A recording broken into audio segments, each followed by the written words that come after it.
সারাদিন শুধু ঘুম আর খাওয়া।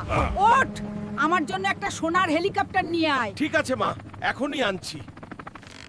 মাকে তো বললাম হেলিকপ্টার নিয়ে আসবো, আমার কাছে তো শুধু 1 লাখ টাকার মতো আছে। কিভাবে কি করব বুঝতে পারতেছি না। জলদি বড়লোক হতে চাস? শেয়ার বাজারে টাকা লাগা দোস্ত। হায় হায়, মাকড়সার কথা শুনে যা টাকা ছিল সব টাকা লস হয়ে গেল। লোভে পড়ে এখন হোটেলে বাসন মাজতে হচ্ছে।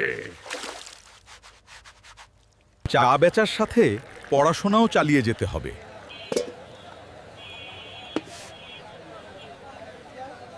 চাওয়ালা থেকে আজ আমি প্রধানমন্ত্রী। দেশের সব মায়ের স্বপ্ন এবার পূরণ হবে। এই নিন টাকার বস্তা, জলদি আমার মায়ের সোনার হেলিকপ্টার দিন। ওরে আমার জাদু রে, তুই সত্যি সত্যি সোনার হেলিকপ্টার এনেছিস। আয় আমার বুকে আয়।